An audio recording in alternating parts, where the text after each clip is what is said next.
अज्ञानतिमिरान्धस्य ज्ञानाञ्जनशलाकया चक्षुरुन्मीलितं येन तस्मै श्रीगुरवे नमः। तस्मै श्रीगुरवे नमः। तस्मै श्रीगुरवे नमः। नीलाद्रौ शंखमध्ये शतदलकमले रत्नसिंहासनस्थं सर्वालंकारयुक्तं नवघनरुचिरं संयुतं चाग्रजेन भद्राय वामभागे रथचरणयुतं ब्रह्मरुद्रेन्द्रवन्द्यं वेदानां सारमीशं स्वजनपरिवृतं ब्रह्मदारुं भजेऽहं। नीलाचलनिवासाय नित्याय परमात्मने बलभद्रसुभद्राभ्यां जगन्नाथाय ते नमः। सबश्रोता वैष्णवेरे करी नमस्कार सबे पाद धूलि देह मस्तके अमार। बोलिए श्री जगन्नाथ स्वामी की, श्री बलभद्र भैया की, श्री सुभद्रा माता की, श्री चक्रराज सुदर्शन की। श्री जगन्नाथ जगन्नाथ जगन्नाथ पाहि मां।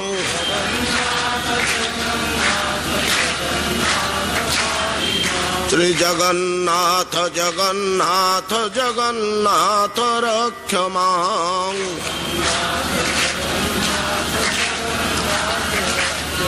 श्री जगन्नाथ जगन्नाथ जगन्नाथ पाहि मां।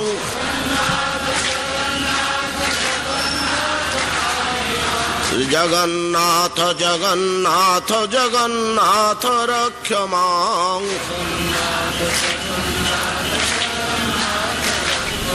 श्री जगन्नाथ जगन्नाथ जगन्नाथ पाहि मां।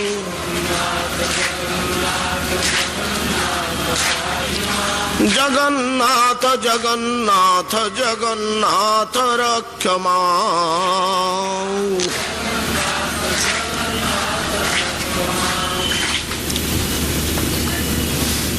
अपार करुणामय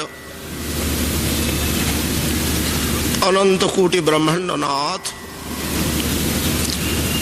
देवदेव श्री जगन्नाथ तदीय कृपा कणिका प्राप्त होइछा माने अवश्य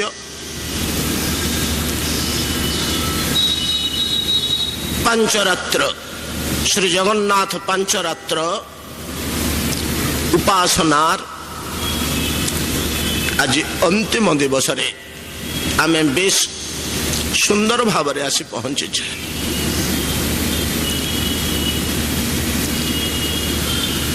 पांचरात्र अंतिम दिवस रे अंतिमे द्वादश यात्रा श्रीक्षेत्र महिमा शुभा एष स्कंद पुराण उक्तम पांचरात्र कथा क्रमे प्रभु श्री जगन्नाथ कथा प्रवाह मध्य काली आमे आस्वादन करिचे कथारस। स्वयं ब्रह्मा पितामह वेदगर्भ निजे इंद्रदम्न को दीक्षा प्रदान कले। अथर्ववेदीय वैष्णव निर्वाण नामक महामंत्र रे दीक्षित करे प्रभुंकर उपासनार योग्य कले। इंद्रदम्न वर्तमान शिष्य हो गले तो साहस होगला गुरु को प्रश्न पचार पचारे गुरु ब्रह्मन भगवान जो अर्चा मूर्ति एठी प्रकाश पाई सनातन शास्त्र मानकरे अर्चा मूर्ति 8 प्रकार तो व्यवस्था अच्छी कानकी सुवर्ण निर्मित रौप्य निर्मित मणि निर्मित ता भितर दार भी मध्य अच्छी दारू निर्मित हेले भगवान प्रभु ये दारू मूर्ति की दारू रूपे प्रकाश पाइबा को कहीं पसंद कले अन्य कौन मूर्ति रे प्रकाश न है दारू मूर्ति रे कहीं प्रकाश है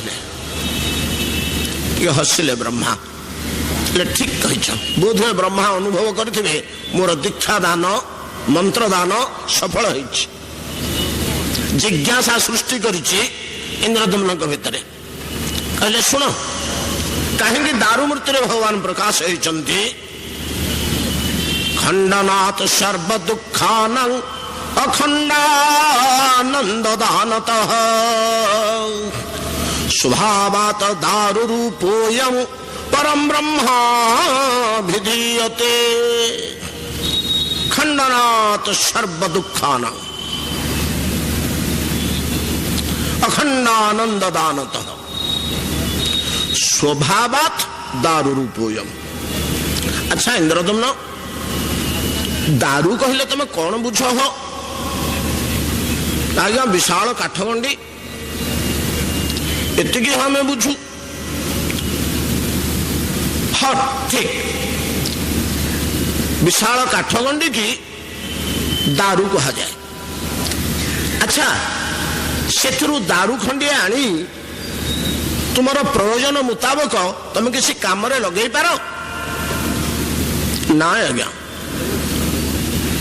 ताकू खंड खंड करने को हम से गोटाटा कौटी किसी काम रे लगी पारनी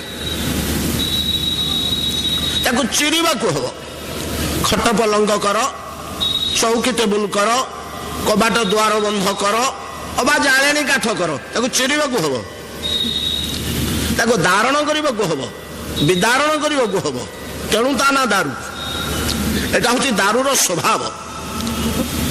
तेबे दारू निजको विदीर्ण करी तुमर कार्य संपूर्ण करिछि तुमर जहाँ आवश्यकता ताको पूरण करिछि निजको विदीर्ण करी एटा हूँ दारूर स्वभाव एटा हूँ दारूर स्वभाव।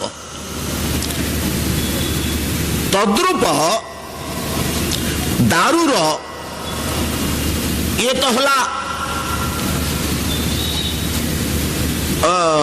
विशदार्थ लक्षणार्थ अभिधार्थटा कौन दारू शब्दर काली आम शब्द विषय तार अर्थ और तार प्रवृत्ति विषय आलोचना करछे संक्षिप्त भाव में। प्रत्येक शब्दर अभिधार्थ अच्छी लक्षणार्थ अच्छी दारू शब्दर लक्षणार्थ रे ए दारू को बुझाऊछ अभिधार्थ रे कौन कहूँ अभिधार्थ रे याकु टिके बुझिबाकू समय लागिबो। खंडनाथ सर्व दुखानां खंडनाथ सर्व दुखानां ए दारूर स्वभाव हला निजको विदीर्ण करी अन्यर आवश्यकता पूर्ण करे एतिके मन रखंतु। खंडनाथ सर्व दुखानां आमे दुखी आम पाखे प्रचुर दुख अच्छी आम प्रभु श्रीराम पाक जा प्रभु भयंकर दुख मोर प्रभु मत उद्धार करंतु। प्रभु श्रीराम कौन कहे अरे बच्छ देख तो मो अवस्था देख तो मु लीला करुची लीला जगत रे मोर अवस्था देख तो तात स्वर्गं उपागत वयम अपि अरण्य निर्वासिता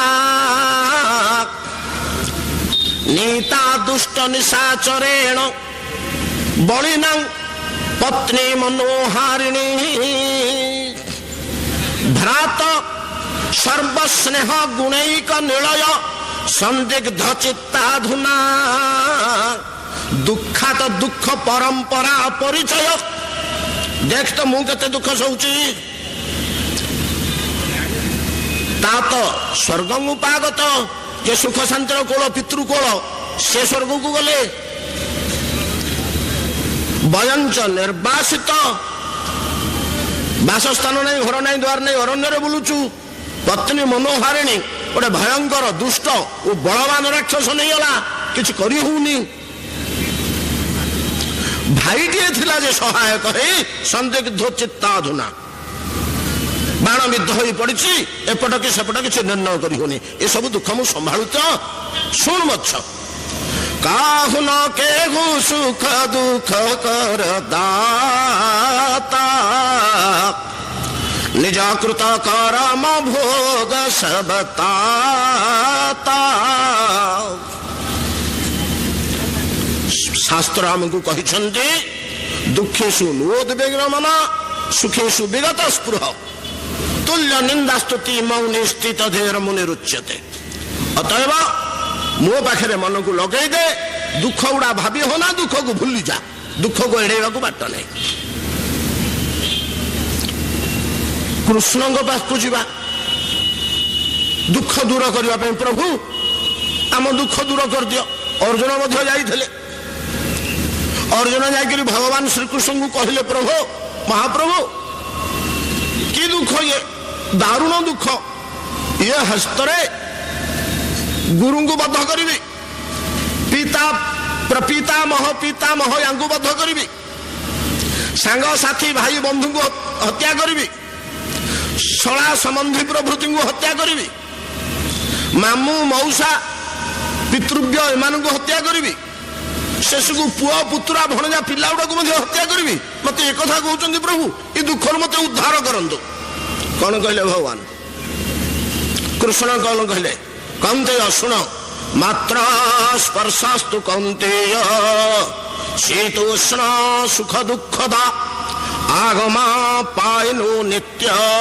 तां तितिक्षस्व भारत हे अर्जुन दुख निवारण करने को हेले एवढा आसे जाए दुख आसे चली जाए आगमा पाइनो अनित्य सबुदिन रहे ना दुख आसब चलीज सुख आसब चलीज जेत दिन दुख अच्छी काठ पथर भाया निश्वास रोधक आख बुझी संभाल पड़ो तितिक्षस्व तितिक्षा सहनशीलता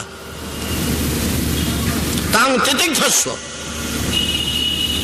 अच्छा प्रभु जगन्नाथ पाखक आसा टिके दुख दूर करने गुहारी करने प्रभु पाखक टे जा जगमोहन वन भीतर को पशि प्रचुर दुख तो बहिक जाऊे विचारी विचारी जाइए ये दुखटी दूर कर दियो कहबी ये दुखटी दूर कर दियो प्रभु कहबी ये दुखटी दूर कर दियो कहबी गरुड़ खंबा पछकू जाई मुंडिया टे मारिक छिड़ा होकर प्रभु टे चाहिदेला बेलू अरे मोर सबुजाक दुख कुआड़े गल पकेट मार हो जाए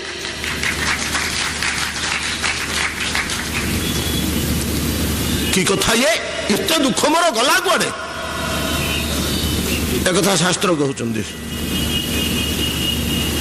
किपरि दुख गुड़िक गला कुआड़े है कौन ये श्लोकर तात्पर्य खंडनात् सर्व दुखानां अखंडानंददानतः स्वभावात् दारु रूपोऽयं परम ब्रह्मा विधीयते यही दारु मूर्ति रे भगवान ऐसी मूर्ति रे कौन व्यवस्था रही कौन रही तात्पर्य प्रणाम करी उठला बेलू आम देखने दुख दूर हो गलानी किपरि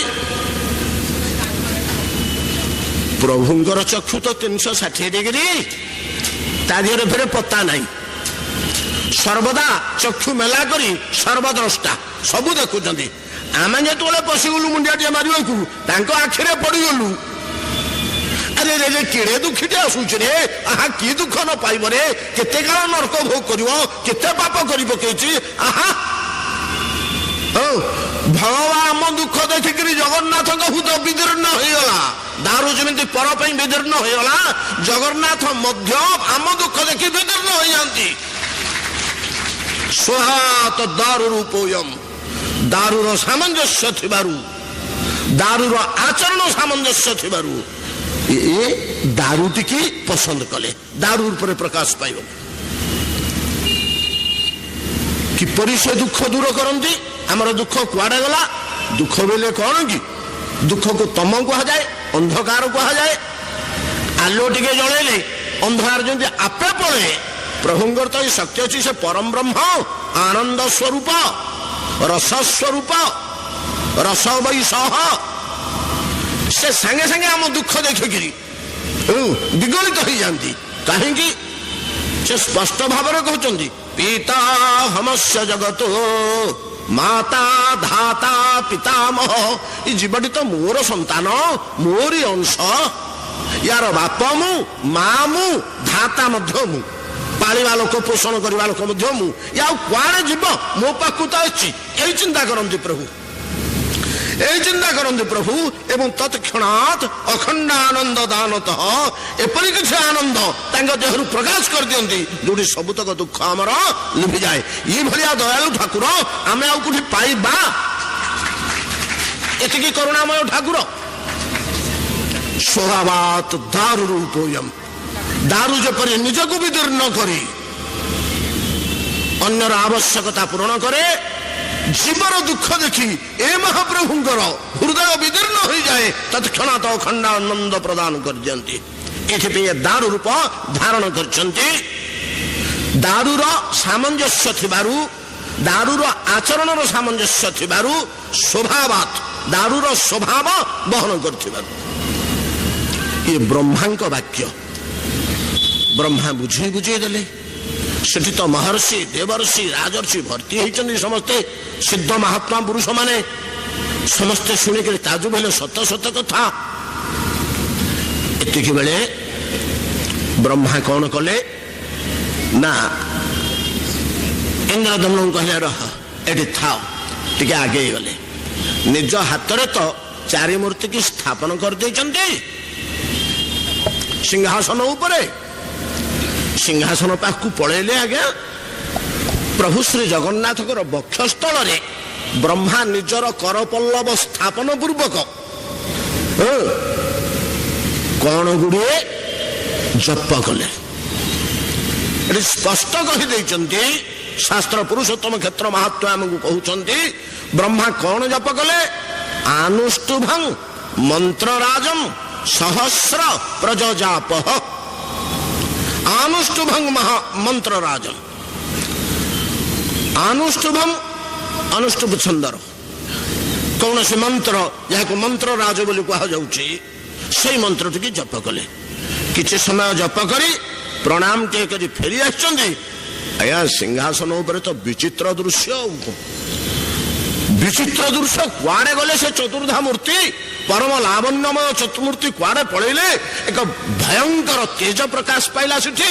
ସେ ଉଜ୍ଜ୍ୱଳତାରେ କେହି ଦେଖି ପାରୁନାହାନ୍ତି ଭଲ କରି। ତା ଭିତରେ ଦେଖାଯାଉଛି ଏକ ଅତି ଉଗ୍ର, ଅତି ଭୟଙ୍କର ଅଦ୍ଭୁତ ରୂପ। ସମସ୍ତେ ନିର୍ନିମେଷ କରି ଦେଖିଦେଲେ। ସେ ରୂପକୁ ଦେଖି ଭୟରେ କାତର ହେଇ ଉଠିଲେ। ସମସ୍ତେ କମ୍ପି ଉଠିଲେ। କି ରୂପ ଏଟା? କି ରୂପ? ଇଏ କଣ? କୁଆଡେ ଗଲେ ଚତୁର୍ଦ୍ଧା ମୂର୍ତ୍ତି? ଇଏ କି ବସ୍ତୁ ଏଠି ଦେଖା ଯାଉଛନ୍ତି? ଇଏ କଣ କଥା? ଏ ପ୍ରକାର ସମସ୍ତେ ଚିନ୍ତା କରୁଛନ୍ତି, ମୀମାଂସା କରୁଛନ୍ତି। ମୀମାଂସମାନସ୍ୟ ସମୁତ୍ଥିତ ଗ୍ରତ ନୃସିଂହ ରୂପಂ ତଦଳଂ ଭୟାନକଂ ପ୍ରତପ୍ତ ଚାମୀକର ଚଣ୍ଡଲୋଚନଂ। ପ୍ରତପ୍ତ ଚାମୀକର ଚଣ୍ଡଲୋଚନଂ ସ୍ଫୁରତ ସଟାକେଶର ଜୃମ୍ଭିତାନନଂ।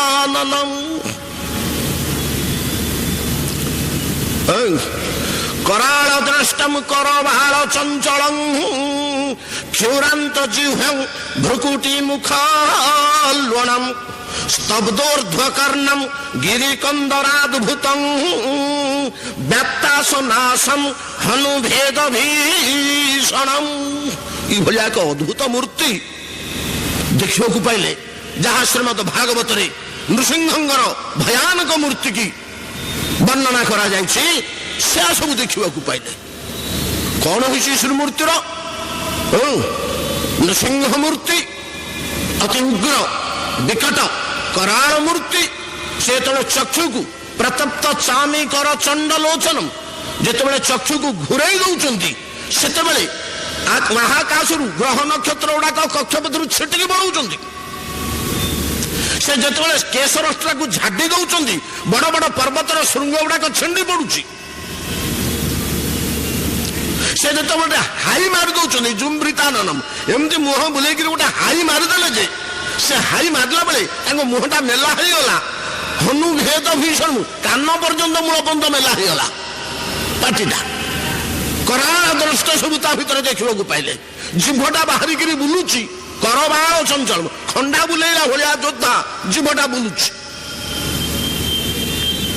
हाई मारिदेले जुर्मिताननम कोटि कोटि महाद्रुम धूलिकण भाया आकाश को उड़ीगले। समग्र विश्व ब्रह्मांड प्रकंपित हो जाउची। प्राण भय ए मुनि ऋषि सिद्ध समस्ते ब्रह्मा मुंडपति छिड़ा होती अन्य माने किए खंबा आढ़ुआल किए कांथ कोण सब लुचिगले भयर प्रकंपित हो कौन पृथ्वी प्रलय हो ना कौन ये कि अवस्था ये कि मूर्ति। इतकी बेले कौन होला ये जो भयानक उग्र नृसिंह मूर्ति से आउ गोटे अद्भुत जिनस देखागला। कौन देखागला ना जो गोटे मस्तक थिला हाई मारुथुले से वर्तमान सहस्र मस्तक देखा मिलला। कोटि कोटि बाहु बाहरी से मूर्ति लक्ष लक्ष पाद बाहरी जामि नृसिंह मूर्ति तो कहीं मुनि ऋषि मैंने जो सिद्ध महात्मा मैंने जानी ना कि कल्पना करना नृसिंह मूर्ति अनंत बाहु अनंत पाद अनंत अनेक बाहु दर वक्त्र नेत्रं पश्यामि त्वं सर्वतोऽनंत रूपं नान्तं न मध्यं न पुनस्तवादिं पश्यामि विश्वेश्वर विश्वरूपं द्रष्टा करालानि च ते भितानि दृष्ट्यैव कालानल सन्निभानि दिशो न जाने न लभेत शर्म प्रसीद देवेश जगन्निवास। प्रसीद प्रसीद कृपा करो शांत हुआ प्रभु शांत। समस्ते समस्तर पाटी कर कौन है रूप कुआड़े गले हो जगन्नाथ चतुर्धा मूर्ति के गोटे नहांती कि रूप ये देखा मिलला। शास्त्र कौन कहते श्रीमद भागवत वर्णित नृसिंह रूप श्रीमद भगवत गीता वर्णित विश्व रूप दीटाक रूप एकाठी देखा दीटाक रूप एकाठी देखा ये भयानक रूप को देखी समस्ते तटस्थ हो पड़ती। बड़ कष्ट नारद टिके टिके सामना को आसी पचारे पिता ब्रह्मा को मुझे किसी बुझुनी ये कि भयानक रूप केड़े सुंदर लावण्यमय चतुर्धा मूर्ति आमर कुआड़े गले महाप्रभु कौन एमती बस कहीं यार कारण कौन ब्रह्मा टिके गंभीर हो गले बच्च सुन बच्च सुन तुम्हें तो सब मर्त्य लोक विचरण करुच मनुष्य बुद्धि जान आमे तो प्रतिष्ठा कर देकर पलैबा जदि प्रभुंर अवज्ञा हुए से किए दायी जी प्रतिष्ठा करथिला से बारणा दायी शास्त्र रे अछि।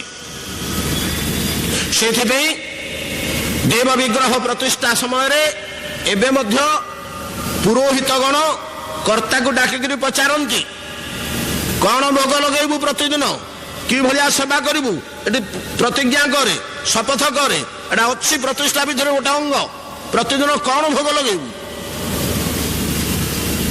पुरोधा मैंने जानती पर काले आम तो प्रतिष्ठा करदे पलैबा पर जदि सेवा पूजा विघ्न होगला ताले किए दायी रहिबो। तेणु ब्रह्मा कहते ବତ୍ସ ନାରଦ, ସେଇଥିପାଇଁ ମୁଁ ମନ୍ତ୍ର ଜପ କରି ପ୍ରଭୁଙ୍କୁ ଜଣେଇଦେଲି, ପ୍ରଭୁ ହେ ଭବିଷ୍ୟତରେ ମନୁଷ୍ୟମାନେ ଆପଣଙ୍କୁ ଅବଜ୍ଞା କରିଦେବେ। ବତ୍ସ ନାରଦ, ଭଗବାନ ଶ୍ରୀକୃଷ୍ଣ ଦୁଃଖରେ କାନ୍ଦି କାନ୍ଦି କହୁଛନ୍ତି ଗୀତାରେ ଗୋଟେ ଶ୍ଲୋକ, ଦୁଃଖରେ କହୁଛନ୍ତି। କଣ କହିଲେ? ଅବଜାନନ୍ତି ମାଂ ମୂଢା ମାନୁଷୀ ତନୁମାଶ୍ରିତ ପରଂ ଭାବଂ ଅଜାନନ୍ତୁ ମମ ଭୂତ ମହେଶ୍ୱରଂ। ଅବଜାନନ୍ତି ମାଂ ମୂଢା ମାନୁଷୀ ତନୁମାଶ୍ରିତମ୍, ଗୀତାର ଶ୍ଲୋକ। ଭଗବାନ କାନ୍ଦି କାନ୍ଦି କହୁଛନ୍ତି, ଦୁଃଖରେ କହୁଛନ୍ତି। ଏଉଠି ଭାଷାରୁ ଜଣା ପଡି ଯାଉଛି। ଏ ମୂଢ ଗୁଡାକ ଦେଖ ତ ୟାଙ୍କ ବୁଦ୍ଧି, ମୁଢା ବୋଲି ସେଠି କହିଛି। କଣ ମହାପ୍ରଭୁ ଆମକୁ ମୁଢ ଫୁଡ କରି ଗାଳି ଦଉଛ? ଆମେ ଯଦି କହିବା ଆଉ ମୁଢ ନୁ ଆଉ କଣ କଣରେ ତମେ ହିତାହିତ ଜ୍ଞାନ ବର୍ଜିତ। ମୁଁ ମଣିଷ ରୂପ ଧରି ତମ ପାଖକୁ ଆସିଲି ବୋଲି, ମଣିଷ ରୂପରେ ଆସିଲି ବୋଲି ତୁମେ ଭାବୁଛ ମୁଁ ତମ ଭଳିଆ ମନୁଷ୍ୟ? ରକ୍ତ ମାଂସମୟ ଦେହ ମୋର। ତମେ ଯେମିତି ଦୁଃଖ ସୁଖ ଭୋଗ କରୁଛ, କର୍ମ ଫଳ ଭୋଗିବାକୁ ଜନ୍ମ ହୋଇଛ, ପିତୃ ଔରସରେ ଜନନୀ ଜଠରରେ ନିର୍ମିତ ହୋଇଛି, ମୁଁ କଣ ସେମିତି? ମୁଁ ଜନ୍ମ ହେଲା ବେଳକୁ କେମିତି ଜନ୍ମ ହୋଇଥିଲି? ତମଦ ଭୂତଙ୍ଗ ବାଳକ ଅମ୍ବୁଜେ କ୍ଷଣମ୍ ଚତୁର୍ଭୁଜମ୍ ଶଙ୍ଖ ଗଦାୟୁଧାୟୁଧମ୍। ମୁଁ କହିଲି ଗୀତାରେ, ଜନ୍ମ କର୍ମ ଚମେ ଦିବ୍ୟମ୍ ଏବଂ ଯୋ ବ୍ୟକ୍ତି ତତ୍ତ୍ୱତଃ। ଟିକେ ତତ୍ତ୍ୱ ଦୃଷ୍ଟିରୁ ବିଚାର କର, ମୋର ଜନ୍ମ ଆଉ ମୋର କର୍ମ କିପରି ଦିବ୍ୟ।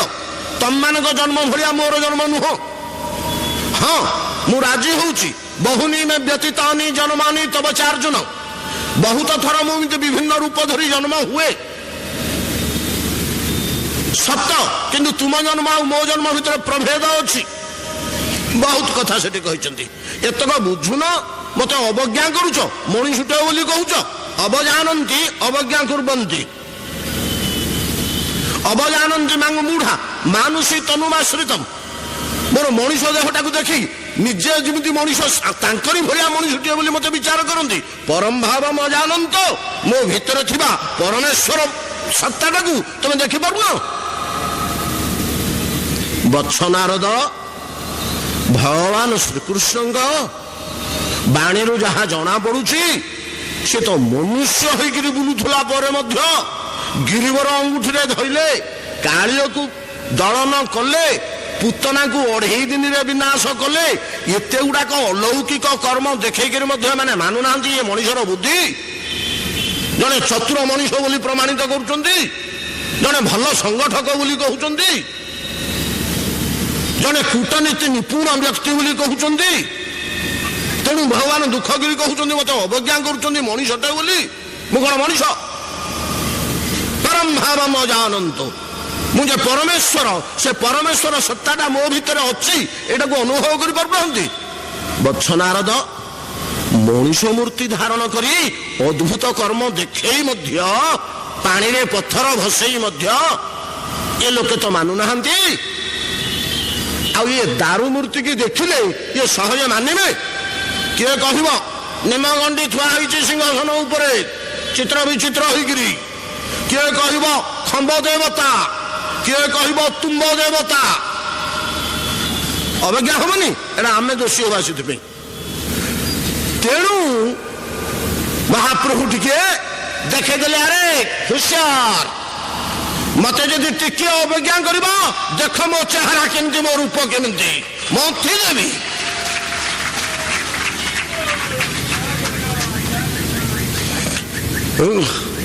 ହେଲେ ଏ ରୂପ ହଉଛି ବ୍ରହ୍ମା ବୁଝେଇ ଦଉଛନ୍ତି। ଏ ସନାତନ ଧର୍ମୀ ମାନଙ୍କର ପ୍ରାଣ ପ୍ରିୟ ଶାସ୍ତ୍ର ଯୋଡ଼ିଏ ହେଲା ଗୀତା ଓ ଭାଗବତ। ଆଉ ସେମାନେ ଅନ୍ୟଟାକୁ ଏତେ ଧରି ପାରନ୍ତିନି କି ଜାଣି ପାରନ୍ତିନି। ଗୀତା ଭାଗବତ ହେଲା ୟାଙ୍କର ପ୍ରାଣ ସ୍ୱରୂପ। ଗୀତା ଭାଗବତକୁ ଏମାନେ ଏତିକି ମାନନ୍ତି, ତେଣୁ ପ୍ରଭୁ କୃପା କରି ଆମେ ଖାଲି ଶବ୍ଦ, ତାର ଅର୍ଥ ଓ ତାର ପ୍ରବୃତ୍ତି ଆଲୋଚନା କରିଛେ। ଗହିରିଆ ଜିନିଷ ଟିକେ ଦାର୍ଶନିକ ଜିନିଷ। गीतार जो शब्द समूह तार जो अर्थ परम तत्व तार प्रवृत्ति अनुसार इठी प्रवृत्त होइचंदी। भागवतर जो शब्द समूह तार जो अर्थ भगवान सब शब्दर शास्त्र वेदर अर्थ भगवान तार प्रवृत्ति अनुसार इठी प्रवृत्त होइचंदी। गीता भागवतर मिलित तत्व आमर श्री जगन्नाथ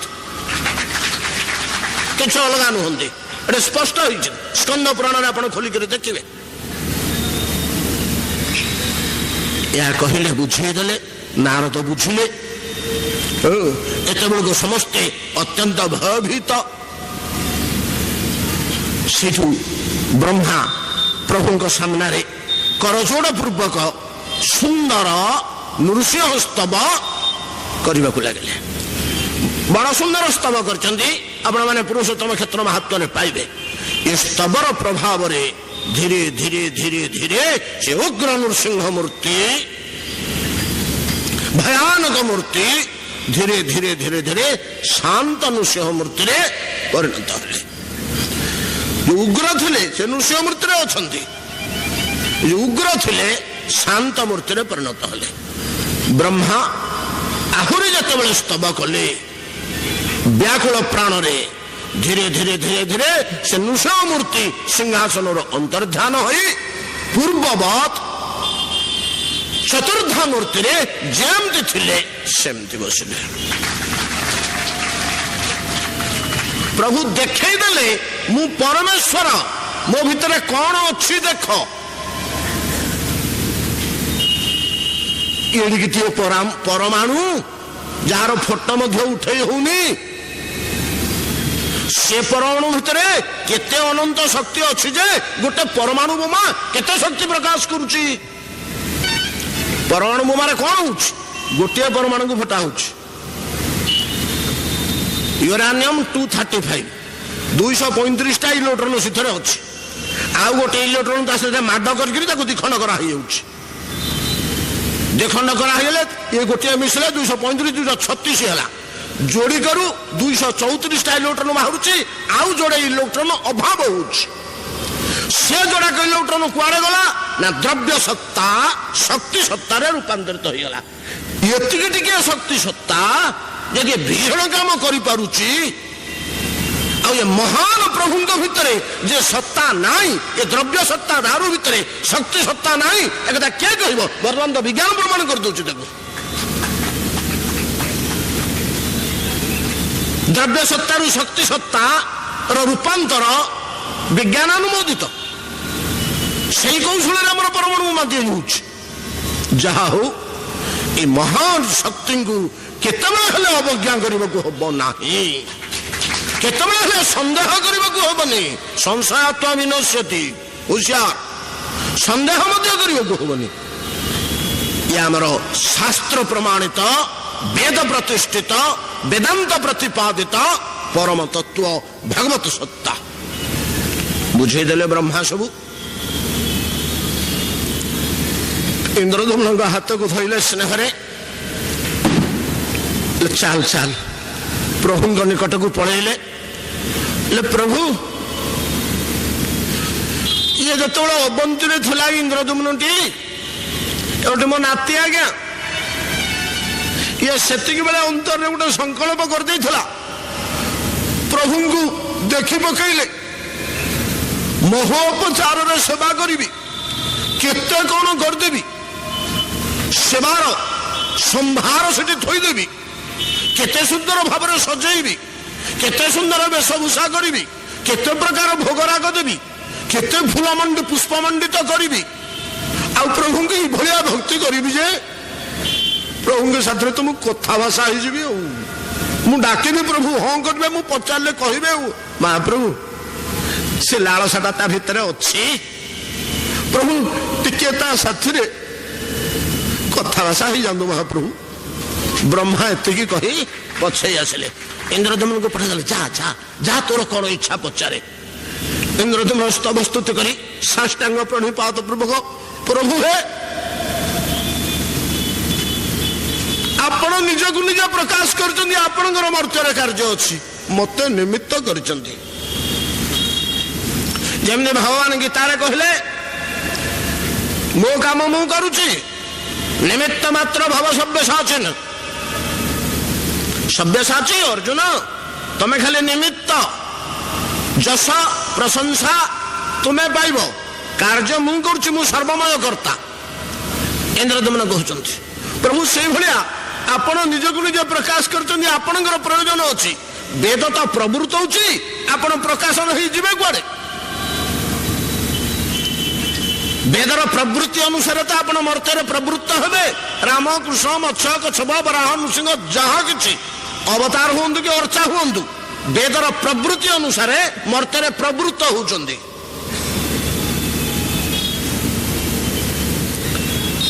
एक कथा कहुछि पुरुषोत्तम क्षेत्र महत्व आज अंतिम दिन प्रसंग में आपण तो निजक निजे प्रकाश करछन्ती मते निमित्त करछन्ती सेतिके हूँ कृतार्थ बहु एतिके कृपा मो प्रति अछि ये कोटि कोटि मनुष्य मान भितर मते आपण निमित्त रूपे बाछिले ये मोर परम सौभाग्य प्रभु टिके आपण सेवा करी बोली भाबी देइथिल तो कहलाकू संकोच लागुची काहे प्रभु आपण सर्वव्यापक काहे मु अकिंचन मनुष्य मात्र कि सब आपण को करि परिबे हे प्रभु ये निकृष्टता निजकू निकृष्ट ज्ञान करवा अहंकार विनाश और भक्तिर लक्षण तृणादपि सुनीचेन तरोरिव सहिष्णुना अमानेना मानदेन कीर्तनीय सदा हरि भगवान को सेवा करने को हेले भगवान को दर्शन करने को हेले आमको ये बुद्धि जावाक हम उठबार कथा जदि भगवान दर्शन मात्रे समस्त दुख दूर हो जाउची आमे तो नीति दर्शन करुचु जन जन तो दिन को 10 कोड़िया 25 थर दर्शन कर दुख कहीं दूर होनी पुणी दुख अच्छी दर्शन कहले कौन आखि मेला कर चाहिए दर्शन कि बुद्धि दर्शन होची भागवत बुद्धि दर्शन होला तो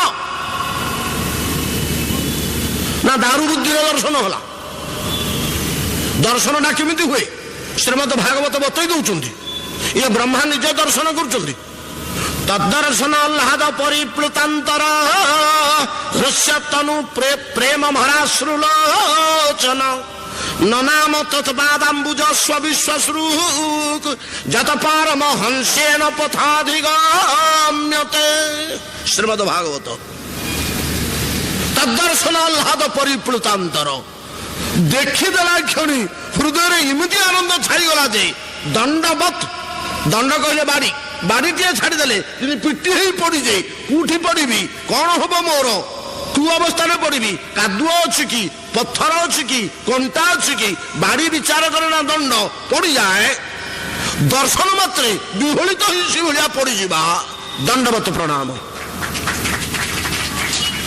ब्रह्मांगर सिया है तदर्शन आह्लाद परिप्लुतांतर हृष्य तनु प्रेम भराश्रुलोचन ननाम तत्पादाम्बुज स विश्वश्रुक विश्वस्रष्टा जत पारम हंसेन पथाधिगम्यते ये भलिया गोटे थर दर्शन करदेले थरुटे जदि ये भलिया आवेगपूर्ण हृदय रे पूर्ण विश्वासर सह स्वयं साक्षात परम ब्रह्म ये विद्यमान मुझे प्रणाम करुच्ची ये भावबोधरे प्रणाम करदेले से मुहूर्त से परमहंस हो गला तत् परमहंस जत जो प्रणाम परमहंस पथानुगम्यते इभलिया प्रणाम इभलिया दर्शन आमे करि पारले तो भावावेग भक्तिपूर्ण पूर्ण विश्वास सह दर्शन मोर पाप निश्चित नष्ट होला एई भाबरे आमे दर्शन कले तो होची याकू दर्शन कहा जाए ये भलिया दर्शन को दर्शन कहा जाए जहा हो से भलिया गोटे प्रणाम कले मुह को चाहिए चकाखिंकर इंद्रदुम्न पचारे प्रभु ଏ ଅକିଞ୍ଚନ ଆପଣଙ୍କର କି ସେବା କରିବ?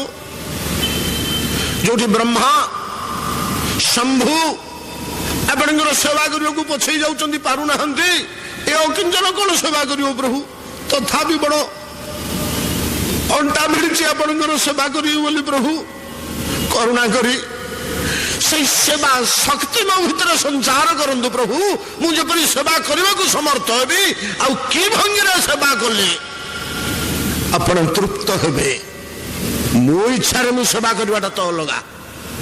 ମୋତେ ପାଚିଲା କଦଳୀ ଭଲ ଲାଗୁଛି, ମୁଁ ଭୋଗ ଲଗେଇଦେଲି, ସେଟା ମୋ ରୁଚିରେ ନା ଆଉ ପ୍ରଭୁଙ୍କୁ ରୁଚୁଛି କି ନାହିଁ? ମୁଁ ଯୋଉଟା ଭୋଗ ଲଗେଇଲି ସେଟା ମୋ ରୁଚିରେ ଭୋଗ ଲଗେଇଦେଲି। ମତେ ଯୋଉଟା ଭଲ ଲାଗୁଛି, ମୋର ଯୋଉଟା ପ୍ରିୟ, ମୁଁ ଯୋଉଟାକୁ ଉତ୍ତମ ଫଳ ବୋଲି ବିବେଚନା କରେ, ଏଟା ସେବା ନୁହେଁ। ସେବା ସନ୍ତୋଷକରଣ।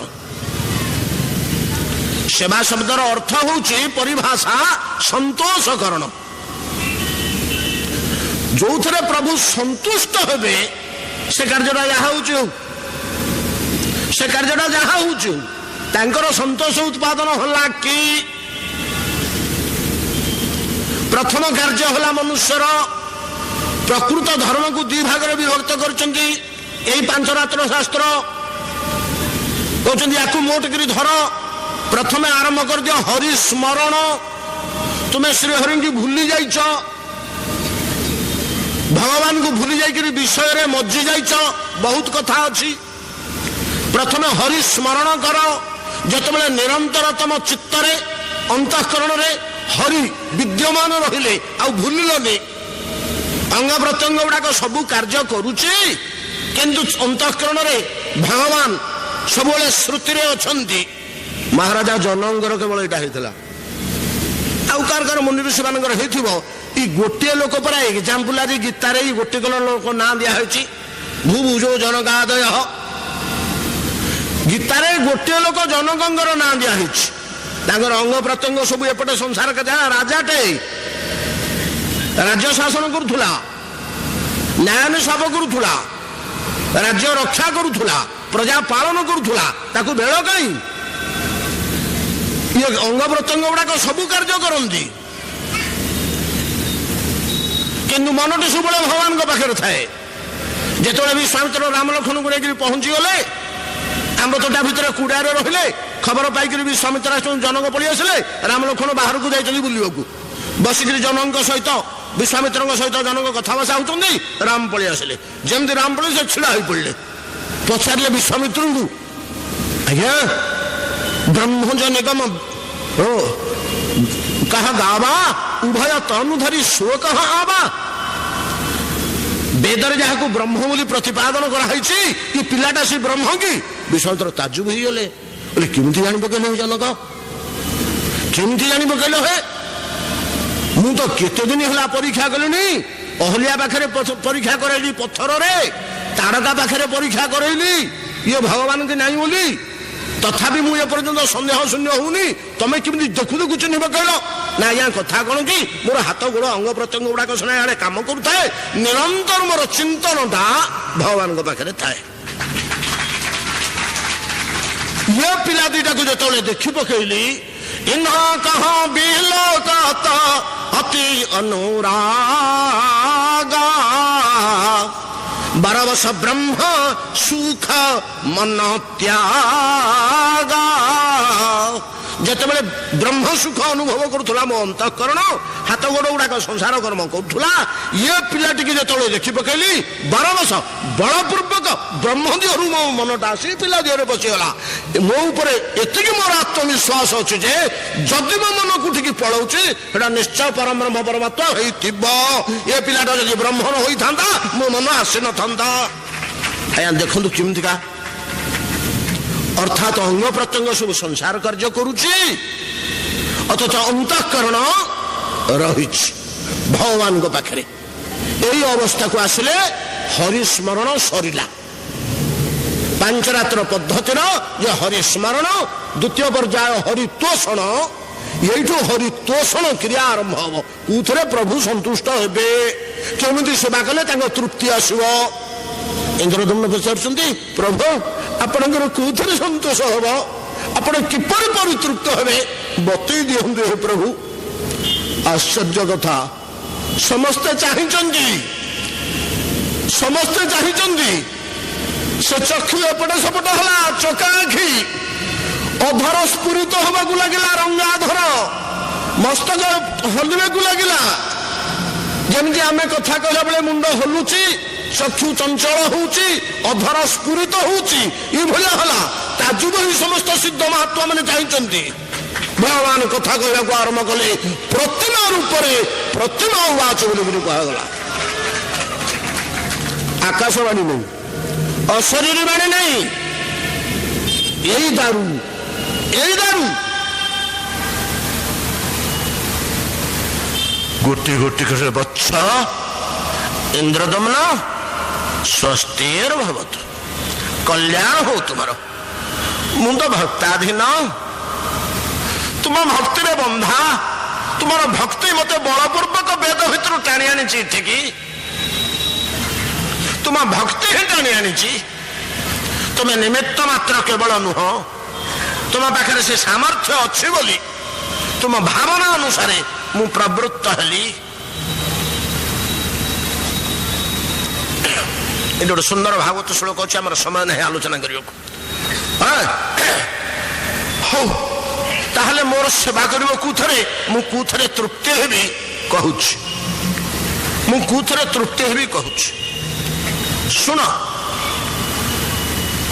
ଜ୍ୟେଷ୍ଠ ପୂର୍ଣ୍ଣିମା ଦିନ ମୋର ଜନ୍ମଦିନ।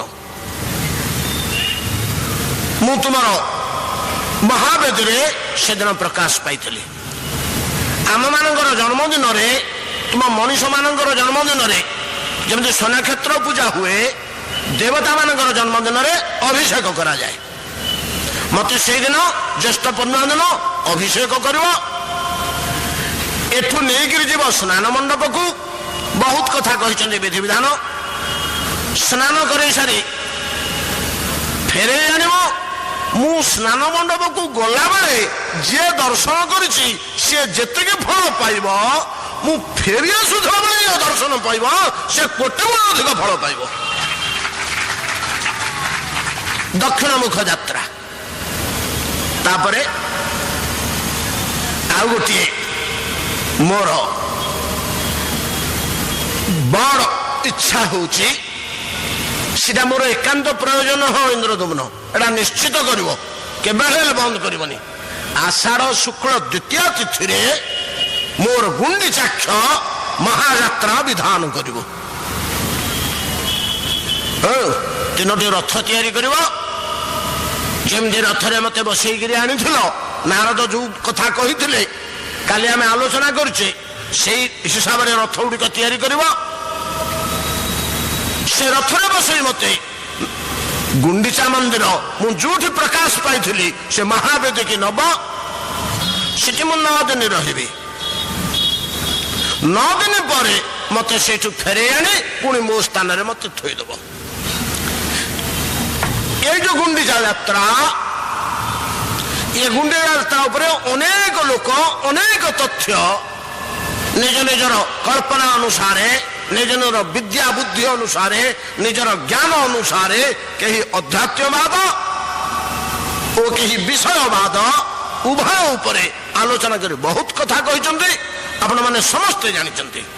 তেবে মহামনীষী মানে, অনুভবী বিদ্বানগণ 500-300 ବର୍ଷ ପୂର୍ବରୁ କଣ କହିଛନ୍ତି? ପଦ୍ମେ କବି ସମ୍ରାଟ ଉପଦ୍ର ଭଞ୍ଜ ଉତ୍କଳ ଗୌରବ ମହାଅନୁଭବୀ 52 ଖଣ୍ଡ ଛାନ୍ଦ ଭିତରେ ଏତିକି ଟିକେ ଅଶାସ୍ତ୍ରୀୟ କଥା କୋଉଠି ପାଇବେନି। ଏତିକି ଟିକେ ଅଶାସ୍ତ୍ରୀୟ କଥା କୋଉଠି କହିପାରିବେନି। ସେ ଯେତେବେଳେ ନୀଳାଦ୍ରି ବିହାର କଥା ଲେଖିବାକୁ ଗଲେ ସ୍ପଷ୍ଟ ଭାବରେ କହିଲେ, ସ୍ନାନ ଗୁଣ୍ଡିଚା ଏବେ ସ୍ୱୟଂ ଲୀଳା ଯାର, ପତିତ ପାବନ ଅର୍ଥେ ପ୍ରାସାଦ ବାହାର। 500 ବର୍ଷ ତଳୁ, 1000 ବର୍ଷ ତଳୁ ବିଦ୍ୱାନ ମାନେ ଏଇ କଥା ଜାଣିଛନ୍ତି ଯେ ଏଇ ଦିଟା ଉତ୍ସବର ଉଦ୍ଦେଶ୍ୟ ହଉଛି ପ୍ରଭୁଙ୍କର, ମୁଁ ଜଗତନାଥ ଜଗତବାସୀ ସମସ୍ତଙ୍କୁ ଦର୍ଶନ ଦେବି। ପତିତ ପାବନ ଅର୍ଥ ପ୍ରସାଦ ବାହାର, ଏଇଥିପାଇଁ ଆସନ୍ତି, ସେଇଥିରେ ତାଙ୍କର ସନ୍ତୋଷ। ସମସ୍ତଙ୍କୁ ଦର୍ଶନ ଦେଇପାରିଲେ ତାଙ୍କର ସନ୍ତୋଷ। ତେଣୁ ଇଏ ସ୍ନାନ ଯାତ୍ରା ଆଉ ଗୁଣ୍ଡିଚା ଯାତ୍ରା ସ୍ୱୟଂ ଲୀଳାଜାର ତାଙ୍କର ସ୍ୱଭାବ ସହିତ ନିଜ ସ୍ୱଭାବ ସହିତ ଏଇ ଯୋଡ଼ିକ ମିଶୁଛି। ଇନ୍ଦ୍ରଦମନ ଅତି ସୁନ୍ଦର ଭାବରେ ଆକୁ କରିବ। ଏଠି କିଛି ଟିକେ ସତର୍କ କରାଇ ଦେଇଛନ୍ତି, ବନ୍ଦ କଲେ ଅସୁବିଧା ହବ। ବହୁତ କଥା ବର୍ଣ୍ଣନା, ଏଇଟା ମୋର ଅତି ପ୍ରିୟ। ତାପରେ ଆଷାଢ଼ ଶୁକ୍ଳ ଏକାଦଶୀ ଦିନ ମୋର ଶୟନ ଯାତ୍ରା କରିବ, ମୁଁ ଶୋଇପଡ଼ିବି। ତାର ହରିଶୟନ ଅଛି ଆମର, ସେଟା ଶାସ୍ତ୍ରୋକ୍ତ, ସେଇ ବେଦରେ ରହିଛି। ପ୍ରଭୁ ଶୋଇପଡ଼ନ୍ତି ଚତୁର୍ମାସ୍ୟା। ଶୟନ ଯାତ୍ରା କରିବ। ଶୟନ ଯାତ୍ରା ପରେ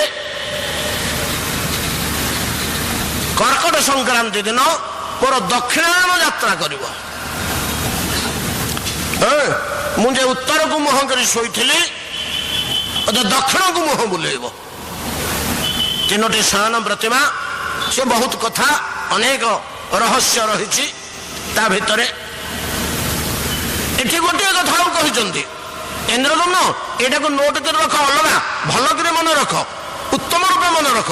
ସ୍ନାନ ବେଦରୁ ଫେରାଇଲା ପରେ 15 ଦିନ ମତେ ନିର୍ଜନରେ ରଖିଦେବ, କେହି ଦର୍ଶନ କରିବନି। ହୁସିଆର।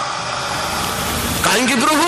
ମୋର ସେତେ କେତେ ଗୁଡେ ଗୋପନ କାର୍ଯ୍ୟ ଅଛି, ମୁଁ କରିବି, ତମକୁ କାହିଁକି କହିବି? ହେଟା ମୋର ବ୍ୟକ୍ତିଗତ କାର୍ଯ୍ୟ, କେହି ଦର୍ଶନ କରିବନି। ୟା ବି ସତର୍କ କରିଦେଲେ। ଦକ୍ଷିଣାୟନ ଯାତ୍ରା ପରେ ଭାଦ୍ର ଶୁକ୍ଳ ଏକାଦଶୀ ଦିନ ମୋର ପାର୍ଶ୍ୱ ପରିବର୍ତ୍ତନ କରିବ। ପାର୍ଶ୍ୱ ପରିବର୍ତ୍ତନଟା ମୁହଁ ବଦଳାଯାଏ, ପାର୍ଶ୍ୱ ପରିବର୍ତ୍ତନ କରିବ।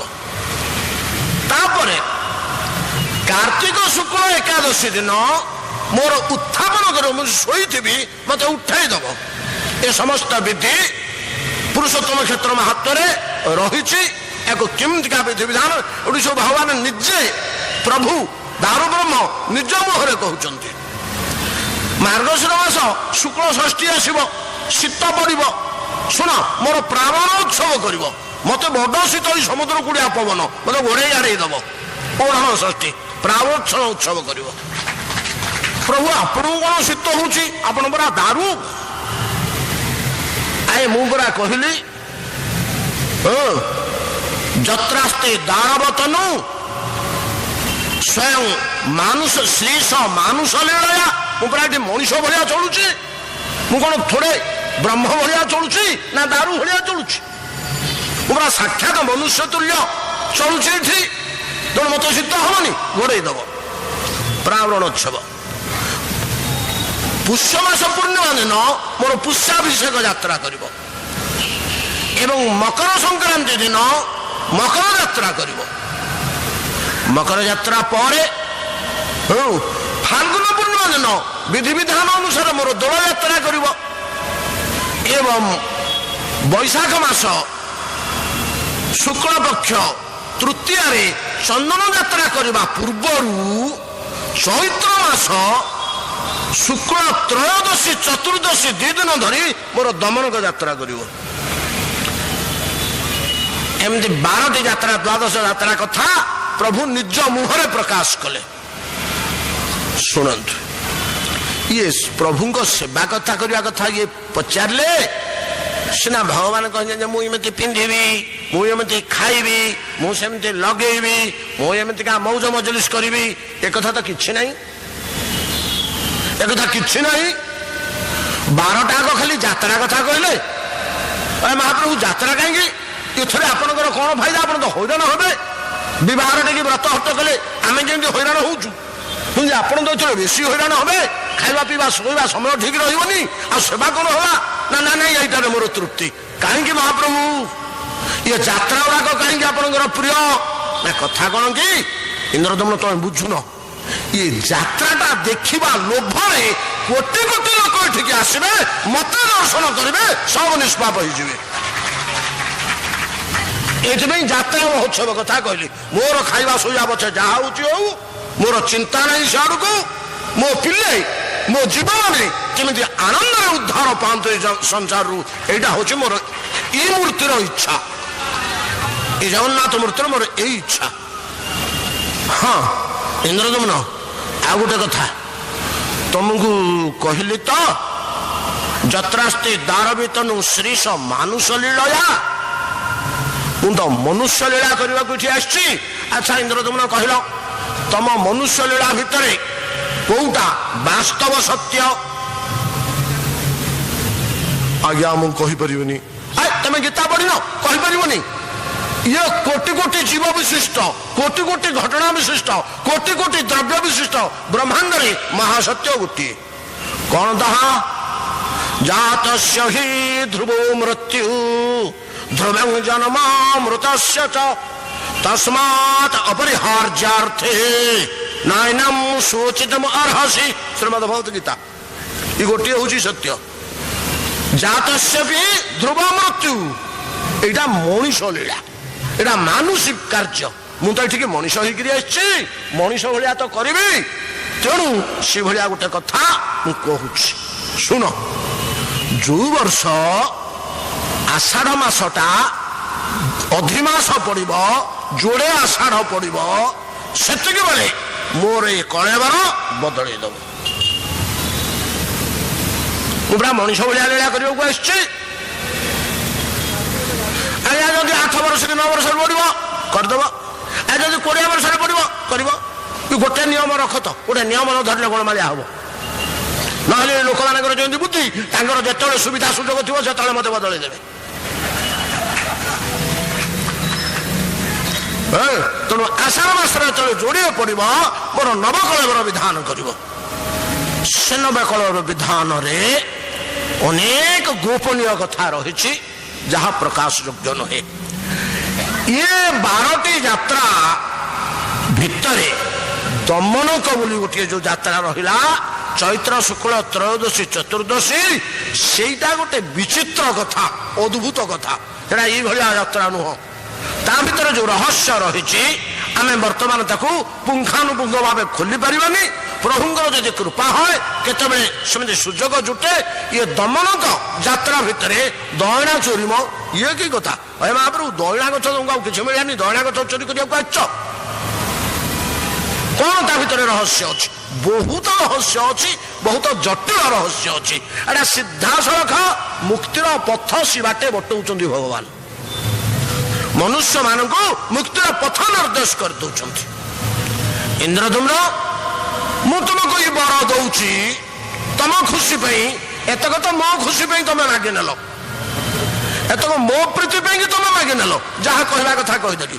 ତୁମ ଖୁସି ପାଇଁ, ତୁମ ଆନନ୍ଦ ପାଇଁ ଗୋଟିଏ କଥା କହିଦଉଛି, ଦେଖ ଇଏ ବ୍ରହ୍ମାଙ୍କର ଦ୍ୱିତୀୟ ପରାର୍ଦ୍ଧର, ଦ୍ୱିତୀୟ ମନ୍ୱନ୍ତରର, ପ୍ରଥମ ଚତୁର୍ଯୁଗର ସତ୍ୟରେ ମୁଁ ଏଠି ସ୍ଥାପିତ ହେଲି। ବ୍ରହ୍ମାଙ୍କର ଆୟୁଷ ଆଉ ଅଛି ଗୋଟିଏ ପରାର୍ଦ୍ଧ ଏଇଠୁ। କାଲି ଆମେ ସବୁ ହିସାବ କରୁଥିଲେ, ପ୍ରତି କଳ୍ପଟି ଆମ ହିସାବରେ 432 କୋଟି ବର୍ଷ। ବ୍ରହ୍ମାଙ୍କର ଆୟୁଷ ଆଉ ଅଛି କେତେ ନା 18,000 କଳ୍ପରୁ ଗୋଟିଏ ତ ଆରମ୍ଭ ହଉଛି। ଆଉ କଣ ପ୍ରଥମ କଳ୍ପ 18,000 କଳ୍ପ ତମାମ ଅଛି। 18,000 ଗୁଣନ 432 କୋଟି ବର୍ଷ ମୁଁ ଏଇଠି ରହିବି, କୁଆଡେ ଯିବିନି, ଏଇଠି ରହିବି। ମତେ ଲୋକ ଆସୁଥିବେ, ଦର୍ଶନ କରୁଥିବେ, ଏଇ କ୍ଷେତ୍ରକୁ ଆସୁଥିବେ। ଇନ୍ଦ୍ରଦମ୍ନ ପ୍ରଭୁଙ୍କ ମୁଖରୁ ଏ ସମସ୍ତ ଅଦ୍ଭୁତ ବାଣୀ ଓ ଏ ଆଶୀର୍ବଚନ, ଏ କୃପା ବାଣୀ ଲାଭ କରି ନିଜକୁ ପରମ କୃତାର୍ଥ ମନେ କଲେ, ପରମ କୃତାର୍ଥ ମନେ କଲେ। ଏବେ ଏଠି ଗୋଟିଏ କଥା ଆସୁଛି, ଏ ଯୋଉ ଧାମ ପୁରୁଷୋତ୍ତମ କ୍ଷେତ୍ର, ଏଇଟା କୁଆଡେ? ଶାସ୍ତ୍ର ମାନେ କହୁଛନ୍ତି ଜଗନ୍ନାଥ ଯାହା, ଦାରୁ ବ୍ରହ୍ମ ଯାହା, ଇଏ ପୁରୁଷୋତ୍ତମ ଧାମଟା ତାହା। ଇଏ କେମିତି କଥା ହବ? ପୁରୁଷୋତ୍ତମ କ୍ଷେତ୍ରରେ, ଇଏ ଧାମରେ ମନ୍ଦିର ତିଆରି ହେଇଛି, ମନ୍ଦିର ଭିତରେ ପ୍ରଭୁ ବସିଛନ୍ତି। ଆଉ ଧାମଟା ଯାହା, ମୂର୍ତ୍ତିଟା ତାହା କେମିତି? ନା ଅଭିନ୍ନ ବୋଲି କହୁଛନ୍ତି। ଏ ସନାତନ ଧର୍ମର ବେଦ ବେଦାନ୍ତ ଉପନିଷଦ, ଏ ତ ସବୁ ବିଚିତ୍ର ବିଚାର କରନ୍ତି, ଅଦ୍ଭୁତ ତତ୍ତ୍ୱ ମାନେ ଜାଣନ୍ତି। ଭାଗବତର ଗୋଟେ ଶ୍ଲୋକରେ ମଧ୍ୟ ଦେଖାଯାଉଛି, ଧାମନା ସ୍ୱେନ ସଦା ନିରସ୍ତ କୁହକମ୍ ସତ୍ୟଂ ପରଂ ଧୀମହି।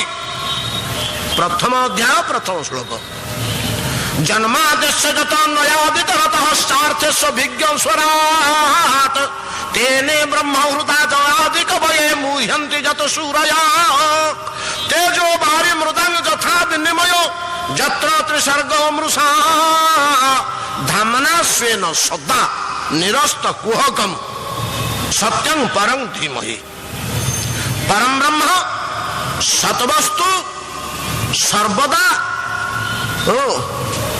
धामना सह सदा वर्तते तांको देहरु तांको धामटा को छड़ाई हबनी जपरी कोसा पोक ए जो पाट मठा आम पिंधुचे तार जो पोक से गोटे कोसा तैयारी करछि ता भीतर पोकटी अछि से जुआरे जीव ता घरटी धरिकरी जीव भगवान जुआरे जीवे तांको घरटी साथरे धरिकरी जीवे धामटी एवं जूठी बसबे तांको चारि पाखे से धामटी थिबो धामना स्वेन सदा स्वेन धामना सदा वर्तते धामटा को अलगा करी हबनी गोटे कथारे कहले ये चंद्र उदय होइछि कि सूर्य उदय होइछन्ति उज्ज्वल आलोक प्रकाश पाउछि ये आलोक मंडलटा सूर्यंगर थू प्रकाश पाउछि संध्या ही गला लोड शेडिंग अछि आज अंधार होई जिवो 6टा रु 9टा पर्यंत सूर्य तो अस्त हो जाउछन्ति पुळे आलोक जदि आमे इठी रखि दियन्ते सूर्यंगर बोले से लोड शेडिंग हेले मध्ये हमरा किछ असुविधा होंदानी रखि परिबा सूर्य अस्त होले ताकर थोड़े खरा आमे इठी रखि देबे कि कोनोसी उपाय रे कहीं ना से ओ तांग आलोक अभिन्न सी गले तांग आलोक तांग साथरे जीव चंद्र चंद्रिका अभिन्न दीप ओ तार ज्योतिर्मंडल अभिन्न एटा सब आम प्रमाण है शास्त्र मानक तद्रूप भगवान ओ तांक धाम अभिन्न भगवान ये सिंहासन बसती देहर जो प्रभा बा ज्योति केते बाट पर्यंत प्रसारित होउची मर्त्य को पवित्र कर दउची ए पांच भौतिक भूमि की शुद्ध निर्मल कर दउची तांको प्रभा जपरि सूर्यंगर तेज अंधकार को दूर करी सब वस्तु को प्रकाश कर दउची प्रभुंकर अंग ज्योति अंग प्रभा ये पुरुषोत्तम क्षेत्र वस्तुत्व को नष्ट करी आध्यात्मिक वस्तु में परिणत कर दउची एटा 5 क्रोश व्यापी आयतन समुद्र कूल ठार आरंभ कर नीलकंठेश्वर पर्यंत ये शंखर मस्तक लोकनाथ आड़ को ओ तार अग्रभाग नीलकंठ पाखे यार आवर्त सबू रही या 8टी शक्ति जगिंट ये शंख जमी इतस्तत न हम प्रभुंग सेवारे लगी पड़ती अष्ट शंभु बुलिकी तदारख कर यार पवित्रता को प्रकाश करने 5टा तीर्थ ये अच्छा आज्ञा सेटा तीर्थ नुह से 5टा महातीर्थ सबुतक तीर्थ आसी समुद्र में पड़ी समुद्र महातीर्थ गंगा कृपा कर प्रकाश पाई गंगा जल आमे जदि जीवा हरिद्वार कि बनारस गंगा जल स्नान करवा किंतु इठी जो गंगा जल अच्छा श्वेत गंगा रे गंगा जल सह कृपा करी से आसी कृपा बारी मिसी ये महातीर्थ रोहिणी कुंड ये विश्व में जिते जल संभव होउची तार कारण होउची एटा प्रमाण है ये पुरुषोत्तम क्षेत्र महत्व अच्छी तेणु रोहिणी कुंड एक महातीर्थ मार्कंडेय निज तपोबल समस्त तीर्थ जलानी थोइले तपोबल मिसी मार्कंडेय गोटे महातीर्थ 1000 अश्वमेध यज्ञर फल जल रूप इंद्रदुम्न ये गोटे महातीर्थ ये पंच महातीर्थ स्नान करी विश्वास सहकारे ओहो प्रभुंकर मु दर्शन पाईगली बोली आवेगमय प्राण जगन्नाथ दर्शन करदेले तते क्षणात मुक्ति ये पुरुषोत्तम क्षेत्र बाकी आध्यात्मिक गुण कथा छाड़ू आज्ञा समग्र पृथ्वी रे यार वस्तु सत्ता को देखले मध्य आज्ञा प्रभुंकर एते करुणा जे इटे ना शीत अच्छी ना खरा बेसी अच्छी ना वर्षा अच्छी ना बात्या अच्छी ना बंध्या अच्छी ना भूकंप अच्छी किसी दुख नहीं ये पुरुषोत्तम क्षेत्र किसी दुख नहीं एवं ये पुरुषोत्तम क्षेत्र रे जे निवास करिवे ये चारिटा आग जिनिस मिल केवल मोक्ष नहीं, केवल मोक्ष नहीं, धर्म अर्थ काम मोक्ष सबुतक मिल। एतादृश पुरुषोत्तम क्षेत्र महिमा एवं प्रभुंकर दारु मूर्तिर अद्भुत महिमा किए जानिम, किए कहब, किए शुणिम। भगवान जहाँ कहले गीतारे, ये अर्जुन आश्चर्यवत् पश्यति कश्चिदेनम् आश्चर्यवत् वदति तथैव चान्यम् आश्चर्यवच्चैन मन्यो शृणोति श्रुत्वाप्येन वेद न चैव कश्चित्। अर्जुन ये दारु ब्रह्मंग कथा किए आश्चर्य ही कहूथे, किए आश्चर्य ही शुणुथे, किए आश्चर्य ही तांकु देखुथे, आउ केतक लोक किछि बुझी पारंतिनि। सेनानी जगन्नाथ को जगन्नाथ मुझे किसी बुझी पारनी बोली गुहारी करेंगे। सेमानक भितर मध्य प्रभु करुणामय प्रभु एबरा सब दुख हारी काली आलोचना करछे, मानसिक दुख, बौद्धिक दुख, इंद्रियगत दुख, देहगत दुख, सब दुख विदर्ण करदेवा से समर्थ, समर्थ नहीं ताको स्वभाव स्वात दारु रूपोयम। एतादृश प्रभुंकर कथा धाम कथा गान करी श्रवण करी आम समस्त प्राण धन्य हो जाइए, कृतार्थ हो जाइए, आम भीतर भक्ति संचारित हो जाइए। पांच रात्र माध्यम श्री दारु ब्रह्मण पुण्य पांच रात्र कथोत्सव पंचभी दिवसे नून स्यात् संपूर्ण स्यात् पूर्ण होची 5 दिन रे। पांच रात्र कथा सत्र श्रद्धान्वित करोति जह कृपया जगदीशस्य पूर्ण काम जावतीय कामना वासना से पूर्ण करती।